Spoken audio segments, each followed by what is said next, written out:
मैं परसों एक पोस्ट डाली थी कि प्रवचन जिस विषय पे दिया जाएगा वो बहुत ही अद्वितीय होगा।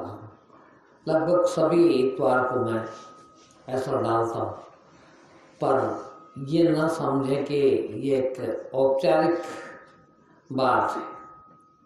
मुझे ऐसा लगता, मुझे खुद को वो विषय अंदर से आता है, वो जब आता है तभी लिखता हूँ। और मुझे ऐसा लगता है कि ये आप लोगों के लिए ये विषय सबसे ज़्यादा फायदेमंद होगा, तब मैं लिखता हूँ।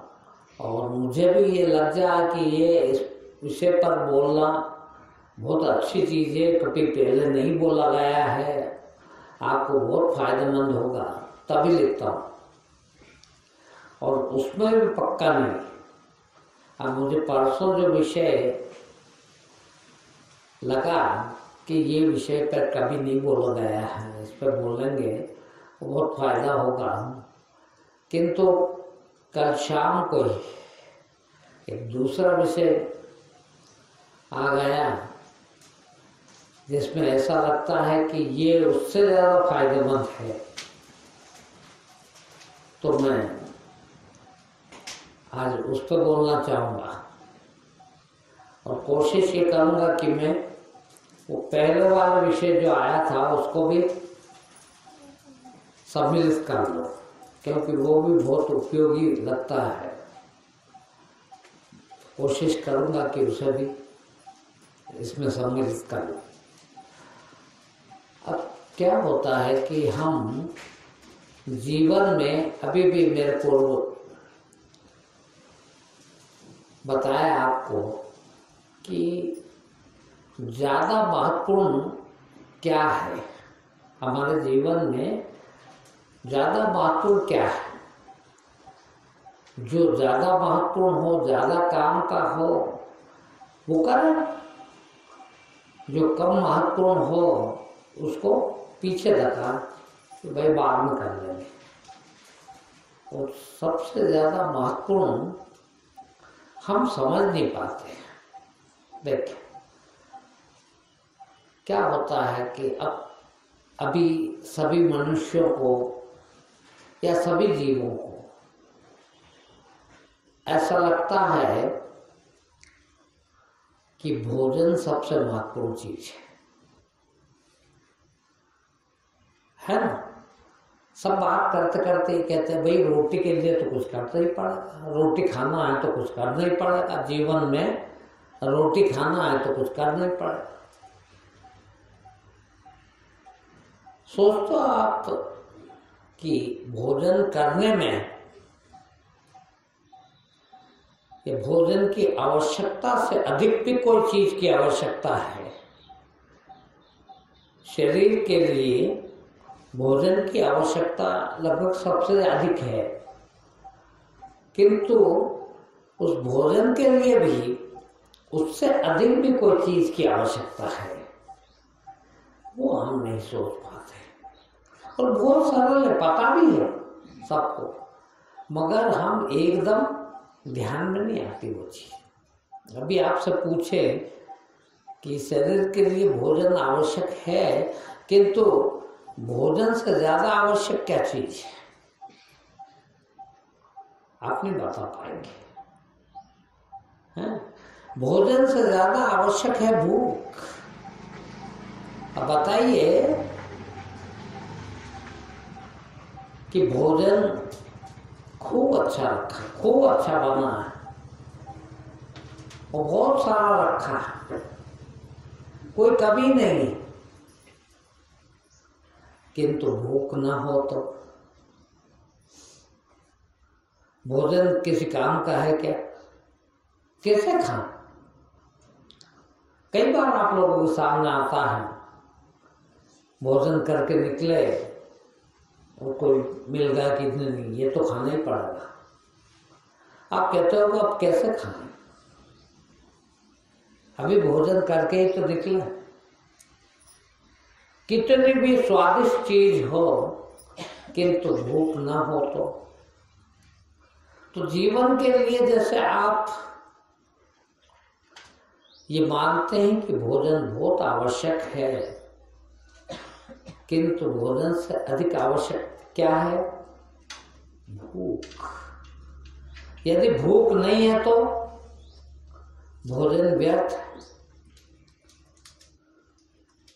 अब भूख ज्यादा महत्वपूर्ण है, मगर ऐसा लगता है कि भूख हमारे हाथ में भी काम है। भोजन तो हमारे हाथ में है कि भोजन तो हम कमाते हैं, किंतु भूख हमारे हाथ में कहाँ है? भूख कैसे लगाए? अब जब हम भोजन आवश्यक है और भोजन से अधिक भूख आवश्यक है, तो हमें जितना भोजन के प्रति हम उत्सुक हैं, भोजन की व्यवस्था करें, उसके पहले काय की व्यवस्था करना चाहिए? भूख के बारे में भी सोचना चाहिए कि भूख कैसे लगे। भूख होगी तो ही भोजन काम का, और भूख ना हो तो जय सतगुरुनाथ नारायण, भोजन काम का नहीं है। तो भूख के लिए क्या किया जाए? तो बुद्धिमानी क्या होगी? भोजन निश्चित ही अच्छी चीज है, भोजन भी कमाना ही पड़ेगा, किंतु भोजन कमाने से अधिक उपयोगी होगा भूख कैसे लगे। हम उस पर प्रायः नहीं सोचते, वहां भूल हो जाती है। और जिस प्रकार से भोजन के पहले भूख की आवश्यकता है, उसी प्रकार आप देखते हैं कि सोने के लिए सोना भी आवश्यक है, जीवन में निद्रा भी आवश्यक है। सोना के लिए तो व्यवस्था करते हैं कि बिस्तर अच्छे से अच्छा हो, मखमल की गद्दा हो, अच्छे से अच्छे रजाई हो, अच्छे से अच्छा पलंग हो, अच्छी जगह डला हो, शुद्ध हवा भी हो। ये सब तो देखेंगे, और ये सब मिल भी जाए फिर भी नींद ना आए तो महत्वपूर्ण बिस्तर है कि निद्रा है? अब तो आप कहोगे कि निश्चित ही निद्रा ज्यादा महत्वपूर्ण है, उससे बिस्तर से ज्यादा निद्रा महत्वपूर्ण है। निद्रा न आए तो बिस्तर किस काम का? मखमल का गद्दा डला है, मखमल का बिस्तर है, बहुत अच्छा बिस्तर है, और रात भर नींद ना आए तो कितने परेशान हो जाते हैं। वो बिस्तर 2 पौड़ी का दिखता है, किसी काम का नहीं। तो बेहतर क्या है?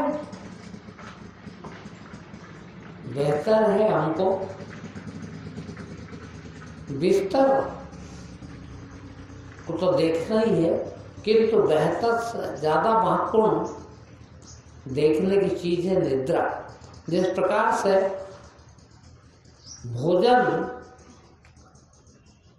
जुटाने के बजाय भूख कैसे लगे इसकी कोशिश कर लें तो भोजन खाया जा सकता।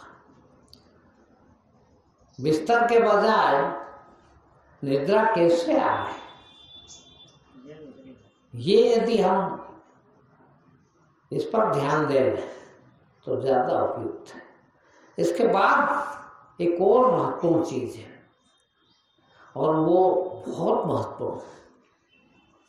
हम जीवन में मनुष्य विशेषकर सारे जीवन धन पर, पैसे पर, संपत्ति पर जोर देता है कि संपत्ति मिले, संपत्ति मिले, संपत्ति बहुत ज्यादा संचित हो जाए, संपत्ति अनेक प्रकार से आए, सब तरफ से आए, मैं वो धनाढ़ हो जाऊं। मगर भाई जिस प्रकार से भूख ना हो तो भोजन व्यर्थ है, निद्रा ना हो तो बिस्तर व्यर्थ है, उसी प्रकार से यदि आपके जीवन में धर्म नहीं है तो धन व्यर्थ है। किसी काम का नहीं है धन।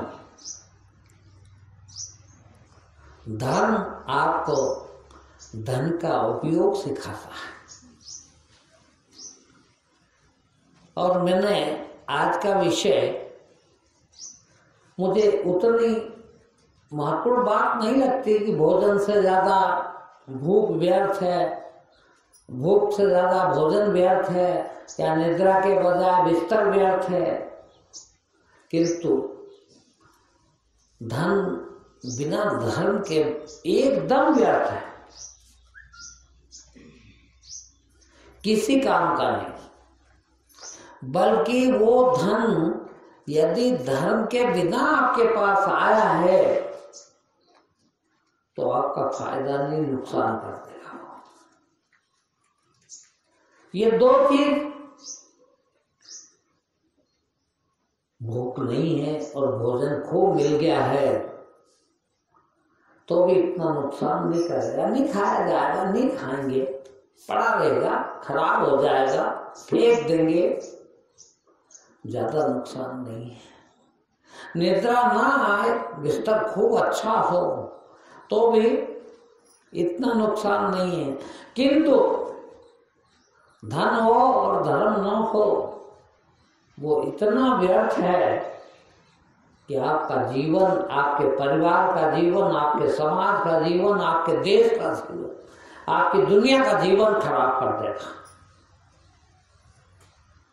और आप रोज देख रहे हैं, दिन भर देखते हैं इस चीज को।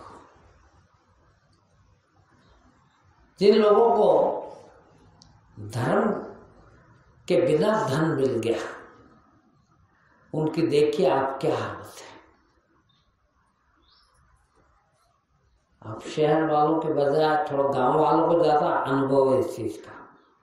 आजकल जमीनों के बहुत भाव, और जिनकी जमीन बिकती है उनके पास बहुत इकट्ठा पैसा आ जाता देखना। और उनमें से मेरे ख्याल से 90 या 95% तो ऐसे लोग हैं जो बेचारे जवानी में ही मौत हो गई उनकी, वो धन के कारण। क्यों? कि धन तो आया, धर्म नहीं आया था, और धर्म नहीं आया तो अधर्म में चले गए, और अधर्म में चले गए तो जीवन खराब कर लिया, चरित्र खराब किया, जीवन खराब किया, समय के पहले ही जाना पड़ा। दारू पीने लग गए, औरतबाजी में लग गए, अय्यासी में लग गए, क्योंकि धन आ गया। मैं एक उदाहरण मेरे शिष्य का देता हूं। बेचारा बहुत अच्छा शिष्य, इतना आज्ञाकारी शिष्य कि उसने कई यहाँ पर परिपाटियां नहीं चला दी। इतना शिष्यत्व उसमें, मगर अब क्या है कि सत्संग में जाते हो, सत्संग करते हो तो धन भी आता, सत्संग के साथ धन भी है। जब हमारा मन पवित्र होता है, मन शुद्ध होने लगता है तो धन भी आता। उसको सत्संग की वजह से, जो कभी नहीं आने वाला था। 5 भाई हैं, पांचों को करीब 50-50 लाख रुपए 10 साल पहले करीब मिल रहे। अब पैसा देखा नहीं था विचारों में, एकदम से पैसा आ गया। आज उसकी हालत ये है कि 24 घंटे पीता है शराब। गांव में कोई अच्छा नहीं कहता, पूरा गांव कहता है बाप रे, ये बाहर निकलता हो तो हम छिप जाते हैं, क्योंकि पी के निकलता है और दारू में लोगों को गाली बकना और जाने क्या कर सकता। अब सोचिए, आप उस धन के बाद धर्म नहीं था तो कितना व्यर्थ हो गया। घर के बच्चों को, पत्नी को, वो भी इतने त्रस्त उससे कि वो कहते हैं कि ये जिंदा रहना इनका हमारे लिए तो इतना पाप बन गया कि हमारा जीना बेकार हो गया। अब सोचिए आप, वो धन किस काम का जो आपका जीवन ही खराब कर दे। और धर्म हुआ तो है भाई, ठीक है, मैं कहता हूं, लोगों को बहुत अच्छे समझाता हूं कि धन कमाना बुरी चीज नहीं है, धन आ जाए बहुत बुरी चीज नहीं है, बहुत अच्छी बात। किंतु जैसे जैसे धन आता जाए वैसे वैसे धर्म आना चाहिए, उतना धर्म तो होना ही चाहिए।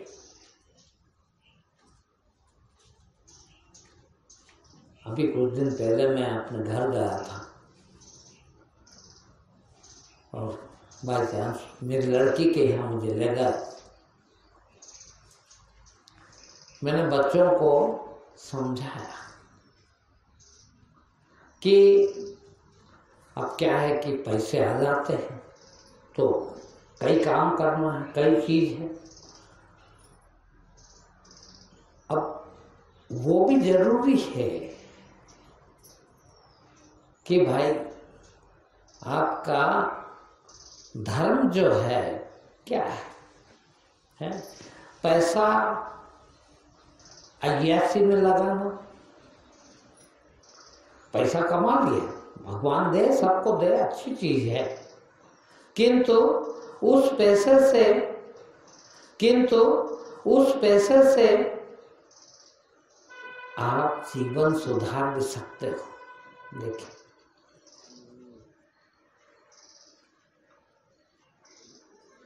यदि पैसे के साथ धर्म आ गया, अब उस पैसे से धर्म में चले गया। अब सोचिए, आप उस पैसे को यदि आपने कहीं पुण्य में लगाया, किसी को भोजन कराया, भूखे को है, किसी ऐसी जगह लगाया, आपकी कीर्ति यश भी बढ़ा है, आपको अच्छा आदमी कहते हैं लोग है। शराब पी के गाली बकने लग गए तो धन मिलना बुरी बात नहीं है, किंतु धर्म साथ में आना बहुत जरूरी है। धर्म यदि नहीं है तो वो धन व्यर्थ है। और इसी प्रकार एक चीज और है, देखिए, विशिष्ट आदमी होता है ना, कभी विशिष्टता है, सब में कोई कोई विशेषता है, वो किसी किसी में बहुत अधिक होती है। अब जैसे अमिताभ बच्चन अच्छे हीरो, पूरी हिंदुस्तान या दुनिया मानती है कि बहुत अच्छा हीरो है, ये अपने काम में इतना पारंगत है कि दूसरा इसके जोड़ का नहीं है। या कोई खिलाड़ी है, वो सबसे अलग है, विशिष्ट है, विशेष है, सबसे ज्यादा विशेषता है उसमें, अलग ही हो गया। ऐसी विशेषता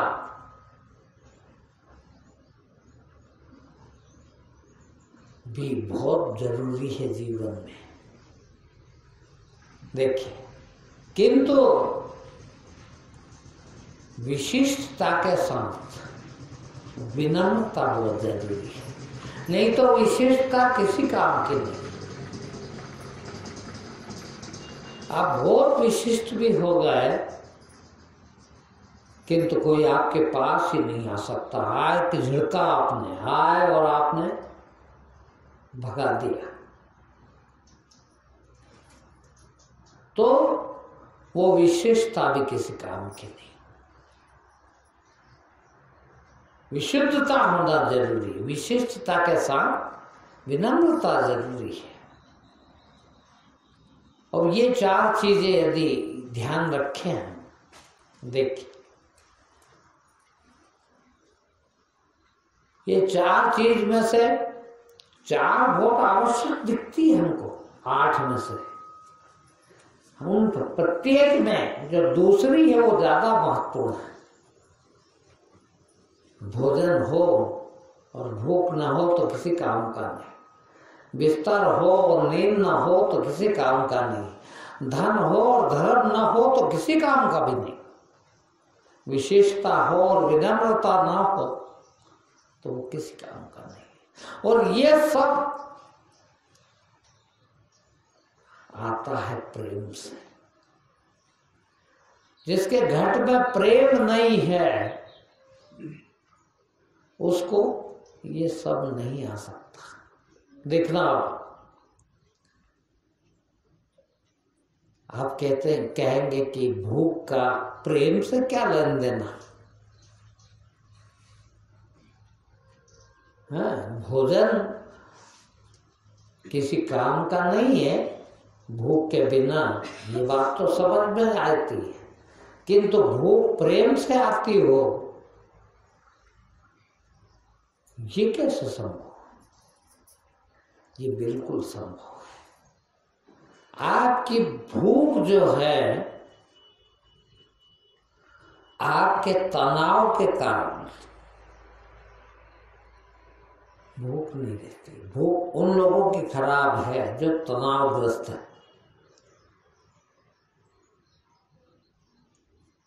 मैं देखता हूँ कई भाई बहन मेरे पास आते हैं, आप लोग जवान बच्चे कहते हैं हमको भूख नहीं लगती, हमारा पेट खराब रहता है।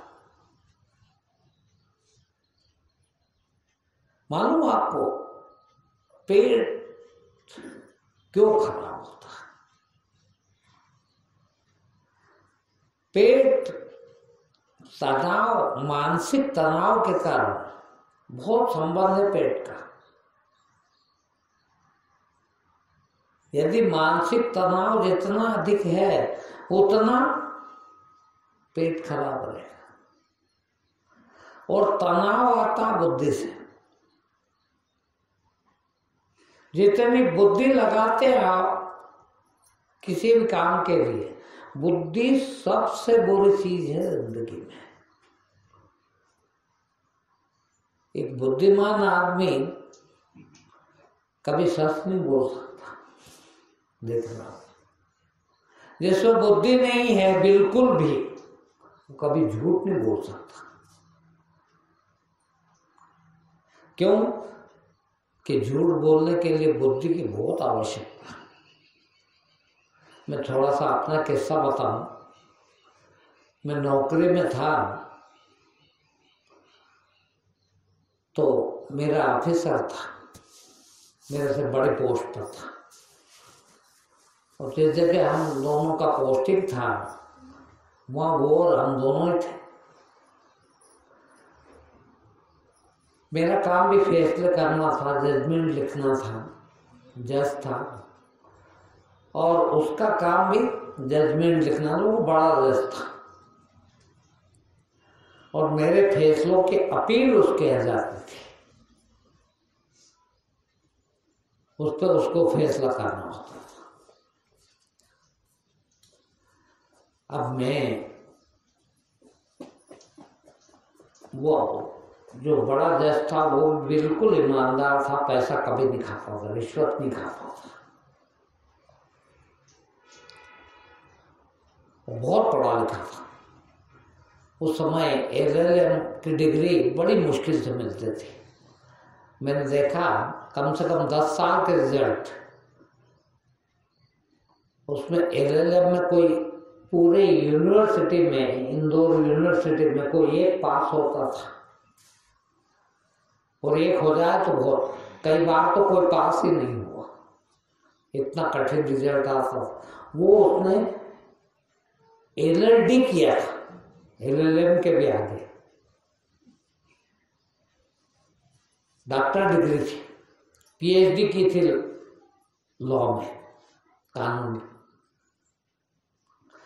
वो मेरे को एक दिन, हम चाय साथ पे पीते थे, 2 ही थे ऑफिसर, तो दोपहर की चाय में मेरे से कहा कि बोले यार तू एक बात बता मेरे को, मैं तेरा ऑफिसर हूँ और ये मत सोचना तो कि मैं कोई दूसरी जगह काम में लूंगा या तेरा नुकसान करूंगा इससे, मगर मेरे को समझना एक बात तेरे से, तू बहुत बुद्धिमान है। मैंने कहा सर ये क्या आप कह रहे हैं, आप कितने बड़े आदमी हैं, कितने बड़े ऑफिसर हैं, इतने पढ़े लिखे मेरे से 3 गुना अधिक, आप ज्यादा बुद्धिमान हैं। नहीं बोला, मैं बुद्धिमान बिल्कुल नहीं हूं, मैं पढ़ा लिखा था। और सच बताऊं मैं पैसे इसलिए नहीं खाता हूं कि ये बहुत बड़े बुद्धिमान का काम है। बुद्धिमान आदमी कभी, अब कहता है बहुत सीधा होता, सीधा मतलब बुद्धिमान नहीं, बुद्धिहीन है। क्यों कि जो बुद्धिमान होता है वो तो चालाकी करेगा ही, होशियारी दिखाएगा ही, क्योंकि होशियार है। वो कहे कि मैं एक चीज देखता हूं तेरे फैसलों में कि तू बहुत इंटेलिजेंट, बहुत बुद्धिमान है, किंतु ये भी लोगों से सुनता है, छोटी जगह को पता लग ही जाता कि तू पैसे नहीं खाता। और मैंने ये मान रखा है कि बुद्धिमान आदमी कभी पैसे खाए बिना रह नहीं सकता। तो मेरी ये मान्यता गलत है। वास्तव में मैं ऐसा क्यों मानता हूं भाई, तेरे को देख के तो मेरी मान्यता गलत हो गई। तो बहुत बुद्धिमान है पर पैसे नहीं खाता, ऐसा हो ही नहीं सकता। चालाक, चुस्त, होशियार आदमी सब बुरे काम कर लेता। मैंने उनसे कहा, मैंने सर एक बात कहूं, आपका गणित बिल्कुल सही है, आप जो सोचते हो इसमें कुछ भी गलती नहीं, और मेरी चालाकी उससे भी ज्यादा है जितना आप सोचते हो। बोले ऐसा क्या है? मैंने कहा मैं इतना बदमाश हूं कि पैसे खाने के अलावा सब बुरे काम करता हूं। बोले फिर पैसे क्यों नहीं खाता? मैंने कहा मैं पैसे इसलिए नहीं खाता कि मेरी वो सारी बुराइयां इसमें छिप जाती है। लोगों को पता तो लगता है कि यार फला साहब ने ऐसा नहीं ऐसा कर रहा था, ऐसा बुरा काम करता, बुराइयां बहुत जल्दी फैलती, सब बुराई करेंगे, मगर उसके साथ एक बात कहते फिर कि कुछ भी कहो यार आदमी मान रहा है। और मैंने वो सब बुराइयां मेरी उस ईमानदारी में छिपा रखी है। मुझे पता है कि मैं पैसे भी खाने लग जाऊं तो लोग मारेंगे, क्योंकि सब बुराई तो है ही, और वो सब बुराइयों को छिपाने के लिए पैसे नहीं खाना पड़ेगा। ये मेरी चालाकी है। उन्होंने कहा ये मान जाता हूँ तेरी बात। मैंने कहा मैं दुनिया के सारे बुरे काम कर लेता हूँ, मैं झूठ क्यों बोलूं? और फिर जब आप पूछ ही रहे हो और आपने मेरे को ये पक्का भरोसा दिया कि कोई गलत जगह नहीं उपयोग करेंगे इसको, तो बताने में मेरे को हर्ज भी क्या है? उन्होंने कहा बिल्कुल सही बात है। तो वास्तव में हम लोगों को इन 4 चीजों के लिए तो देखिए वो बहुत जरूरी है। क्या? प्रेम। प्रेम के बिना तनाव मुक्त नहीं हुआ जा सकता। जहाँ बुद्धि है वहां तनाव देगी, और बुद्धि के विपरीत प्रेम है। भगवान ने हमको एक साथ 2 चीज दी है, बुद्धि भी दी और भावनाएं भी दी।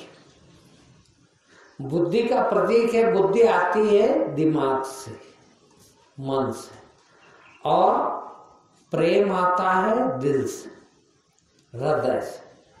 कुछ लोग हृदय प्रधान होते हैं और कुछ लोग बुद्धि प्रधान होते हैं। मतलब किसी का दिमाग बहुत तेज होता है, किसी का दिल बहुत तेज होता है। अब देखिए आप, कितना फायदा है प्रेम का। आप सबने कहीं न कहीं छोटा मोटा प्रेम तो किया है? सभी करते हैं। मगर प्रेम में कभी न कभी एक आध अवसर, छोटा मोटा ही सही, कुछ देर के लिए सही, कुछ मिनट के लिए, कुछ सेकंड के लिए, कि हम पूरी तरह से जिससे हम प्रेम करते हैं उसके प्रति हम पूरे समर्पित हो जाते हैं, यानी सब कुछ उसको देने के लिए तैयार होते हैं। और आपने देखा होगा कि आप सब कुछ देने के लिए तैयार जब होते हो, जब उसको देख लेते हो कि ये भी मेरे लिए इतना करने को तैयार है, तब तैयार होता है। यानी प्रेम को क्या मिला? प्रेम को सबसे ज्यादा बड़ी चीज मिली है। माँ बच्चे को खूब दुलारती है, खूब प्यार करती है। देखिए क्यों? कि उसने उसके लिए बहुत तकलीफ उठाई है, उसको पैदा करने के लिए, उसको बड़ा करने के लिए, उसको इस लायक बनाने के लिए बहुत कोशिश की, अपना बहुत कुछ दिया है, और उसके बदले में उसको ये मिला तो वो पूरी न्यौछावर कर देती है अपना, और मिला है इसलिए न्यौछावर कर देती है। सोचिए आप, मैं बार बार कहता हूं, मेरे पास बहुत कम उदाहरण है। एक कुत्ता है, आ रहा है, अपरिचित है, आप थोड़ा सा डरते हैं कि कहीं काट न दे, कहीं भौंक न दे, तो उसको पुचकारने लगते हैं इस तरह से। और जब पुचकारते हैं, थोड़ा सा भी उस पुचकारने में असलियत है तो वो भी पूंछ हिलाने लग जाता। प्यार की भाषा वो भी जानता है। देखिए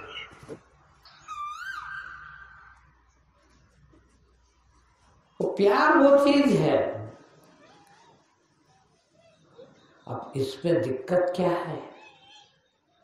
प्यार आपको शांति देता है, प्यार आपको सुकून देता है, किंतु प्यार किससे किया जाए? देखिए अब मुश्किल ना आती। अब यहाँ तो दुनिया भर के लोग चतुर चालाक है, सबके अंदर चालाकियां कूट कूट के भरी है। अब यदि आप प्रेम ऐसे राजनीतिक व्यक्ति से या ऐसे चालाक व्यक्ति से प्रेम के लिए समर्पित हो जाते हैं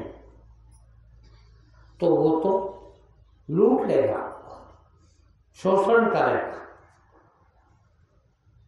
अब मैं जो कहना चाहता था कि समर्पित किससे हुआ जाए, ये बहुत महत्वपूर्ण है। किसके प्रति समर्पित हुआ जाए?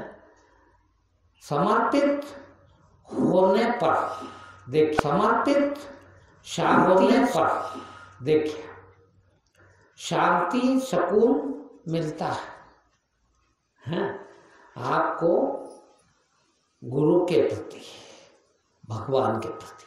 दो चीज है बस। देखना, यदि सच्चे मायने में कोई आदमी किसी का शोषण न करता है, वो है परमात्मा। और परमात्मा के समकक्ष ही गुरु होता। देखिए, सच जो पूछो तो ये तो इन लुटेरे पुजारियों ने, ये तथाकथित लुटेरे प्रवचन देने वाले कथावाचक, ये आ गए, इनने आपको बता दिया भगवान को ये चढ़ाओ, भगवान को वो चढ़ाओ। भगवान को तो कुछ नहीं चढ़ता, भगवान को चढ़ता सिर्फ आपका अहंकार। बस चढ़ाओ तो वो चढ़ाओ, तो कुछ भी चढ़ाने की जरूरत नहीं। और भगवान आपसे कुछ चाहता है क्या? अहंकार भी उसको नहीं चाहिए। देखिए, ये भी गलत बात है कि चढ़ाना ये तो भगवान को अहंकार चढ़ा दो। भगवान को चाहिए क्या? क्या करेगा वो अहंकार को? तुम्हारा अहंकार छुड़वाना चाहता है और वो अहंकारी बन के क्या करेगा? उसको कुछ भी नहीं चाहिए,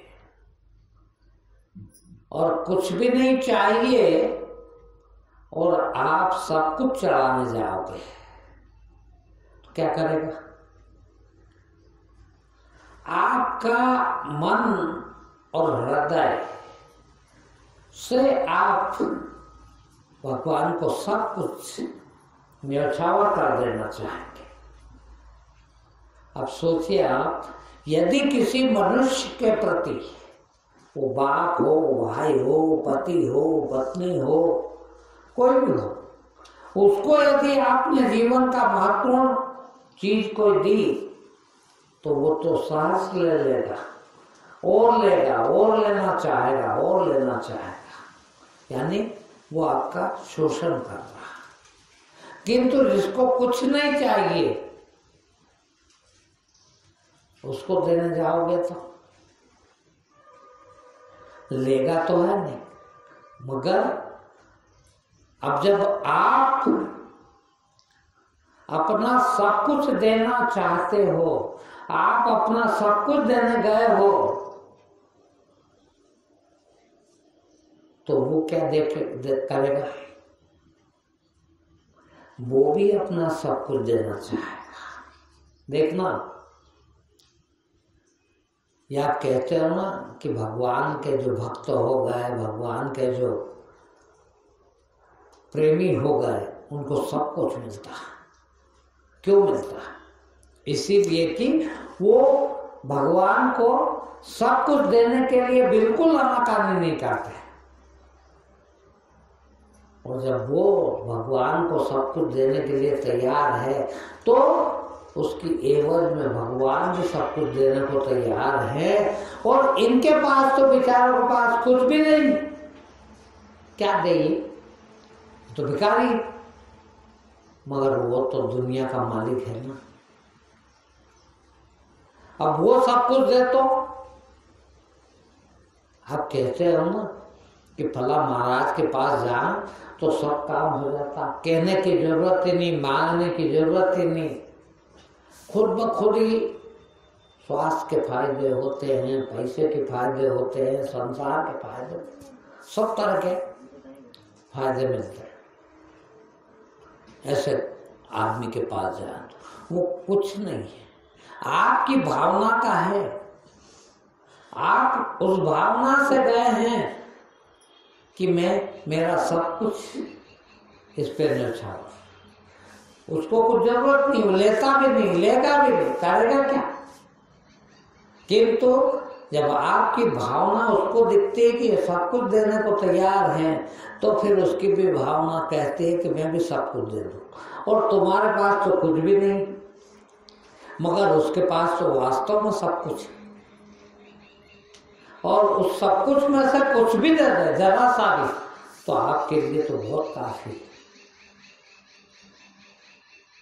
और ये सिर्फ प्रेम से ही घटता है।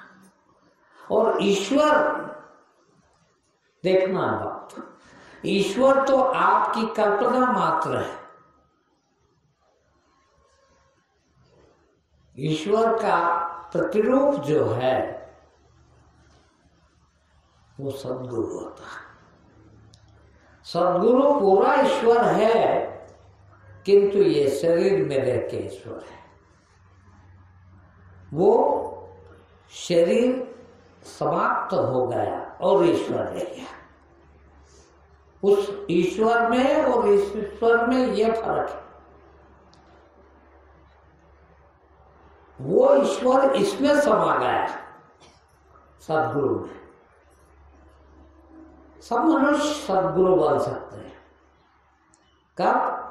जब कुछ न चाहिए, जब पूरी तरह से निष्काम हो जाए तो वो ईश्वर हो गया। ईश्वर भी इसलिए ईश्वर रहा कि वो निष्काम था।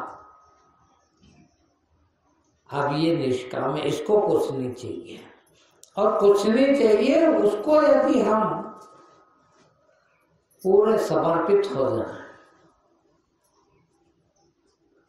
तो वो भी समर्पित हो जाता है। और उसके पास वही ईश्वर की सारी शक्तियां।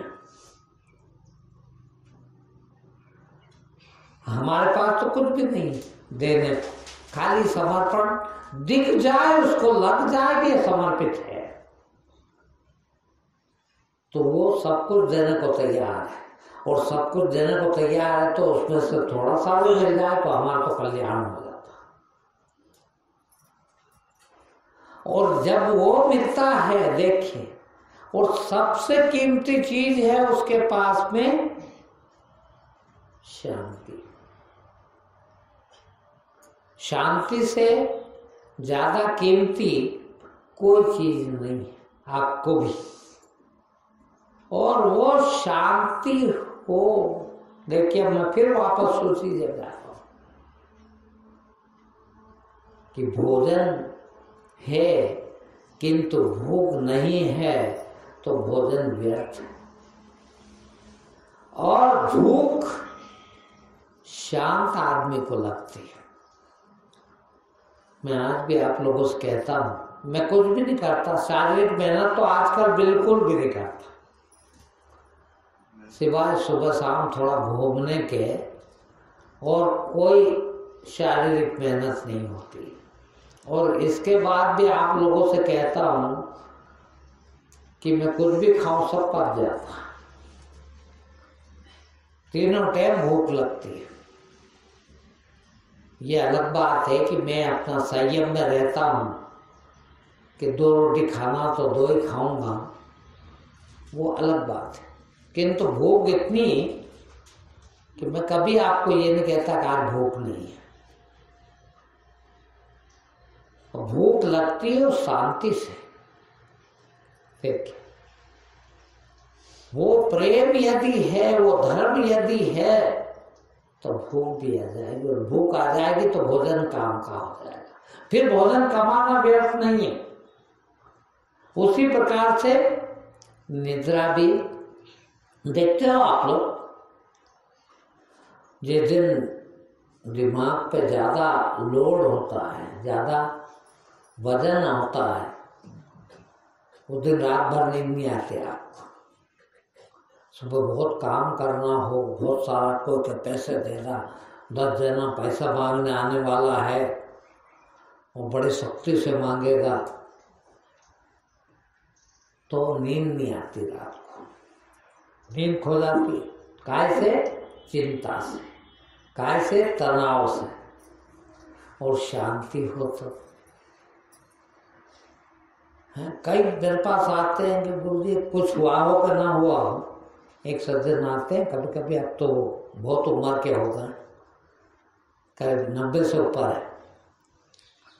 वो कहते हैं मेरे को तो कभी बहुत आए हैं, वो 15-20 साल तक आए। वो कहते हैं कि मुझे तो कुछ मिला हो ना मिला हो यहाँ से, किंतु नींद बहुत आती है। बस जब सुलाओ तब नींद आ जाती है। बोल मेरे को 90 साल की उम्र में नींद शांति से आती है। शांति हो मन में तो नींद अच्छी आती है। तो बिस्तर भी फिर काम का। और आप सबको पता है कि विशिष्टता हो तो विनम्रता हो तो विशेषता काम की, और विनम्रता भी बिना शांति के, बिना प्रेम के संभव नहीं। आदमी तनावग्रस्त है तो चिड़चिड़ाता है, चिंता करता है, भयभीत होता है, वो सब चीज। और शांति है तो विनम्रता है। तो सबसे बड़ी चीज, यदि इन तकलीफों को दूर करना है तो शांति का होना बहुत आवश्यक है। शांत चित्त होना बहुत आवश्यक। और शांत चित्त होता है प्यार से, प्रेम से। प्रेम है तो आपके जीवन में शांति है, और शांति है तो ये चारों चीज है, और ये चारों चीज है तो वो चारों चीज काम की। यदि ये चारों नहीं तो वो चारों किसी काम के नहीं। खूब भोजन है, खूब अच्छा बादाम का हलवा बना है, और भूख बिल्कुल नहीं है, नहीं खा सकोगे। बिस्तर खूब अच्छा लगा और नींद रात भर नहीं आ रही तो परेशान हो जाओगे। इसी प्रकार धर्म नहीं है और धर्म खूब आ गया तो व्यर्थ है।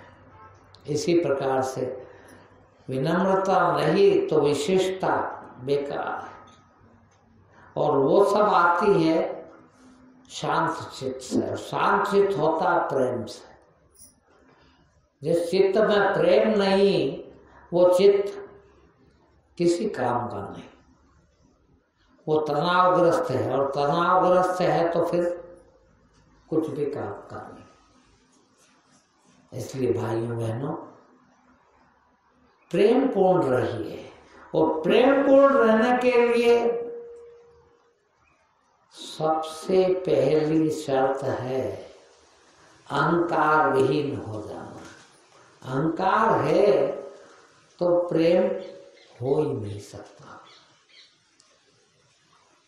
देखिए, ये तो मेरा बहुत प्यारी चीज है, ये किसके दे दूं, ये कैसे दे दूं? हाँ, मैं तो यहाँ तक तो दे सकता मगर यहाँ नहीं, इतना नहीं। कहाँ प्रेम? शर्त लगा दी, कहाँ प्रेम? बेशर्त। और कोई लेगा क्या? ये क्या हमारे बात भिखारियों के पास है, और उसको तो जरूरत ही नहीं, किंतु अधिक से अधिक वो परीक्षा लेता, क्योंकि उसे भी तो कुछ देना है ना। और देगा कब? जब परीक्षा में पास होगी तो आपकी भावना देखी जाती है ना कि आप सब कुछ देने, और कुछ नहीं लेगा भी नहीं। आप दिल खोल के चले जाइए कि ये सब दे दो। वो कहेगा मैं क्या करूं, बता दो। तो यहाँ हम रोज लोगों को दिन भर कहते हैं कि भैया क्या काम है, मेरे किस काम का है? खाने को बहुत, पीने को बहुत, रहने को बहुत, सब चीज तो है, अब मैं लेके क्या करूं। किंतु परीक्षा लेता है कि तुम देने को तैयार हो कि देखो, देने को तैयार हो जाओ तो कुछ नहीं लेगा, खुद ही चलाने पहुंच जाओ तो हो सकता है वापस कर दे। किंतु परीक्षा जरूर लेता और बार बार लेता, और जितनी बार आप में ये दिखे सहृदयता, आप दिखाने जाओ नकली सहृदयता, उतनी बार वो परीक्षा लेता कि वास्तव में तैयार हो क्या। दिखा तो रहो कि सब कुछ तुम्हारा, सब कुछ देने को तैयार हो, मगर वास्तव में दे सकते हो कि नहीं। तो परीक्षा तो लेता है, उस परीक्षा में पास होने की जरूरत है। उसमें आपकी भावना दिख जाती है कि वास्तव में ये समर्पित होने लायक है, ये समर्पित है, और उसमें से कुछ भी आपने बचा लिया, कुछ भी बचाने की कोशिश कर ली, अरे नहीं इतना तो नहीं भाई, इतना तक तो ठीक है, इतना तो नहीं, तो वो न इतना चाहिए न उतना चाहिए, क्या करेगा। वो कहता है रहने दो, अभी नहीं हो, उस लायक नहीं हुआ अभी, उस लायक होने की जरूरत है। जाएगा भी कुछ नहीं, लेता भी कोई कुछ नहीं, और ले भी ले तो जितना लेता है उससे 1000 गुना देता है। देख क्यों कि वो देने लायक है। कहा ना कबीर के भजन में, गुरु समदाता कोई नहीं, सब मांगनहारा। देने वाला सिर्फ गुरु ही है, बाकी सब मांगने वाले। देने की कमी क्या है उसके पास, सब कुछ दे सकता है, सब कुछ है उसके पास, वो दाता है, मगर वो योग्यता पाने की बिना समर्पण के नहीं है। और समर्पण प्रेम पूर्वक हो, प्रेम अहिंसक हो, प्रेम अहंकार से रहित हो, तभी प्रेम है। ठीक, आज इतना ही।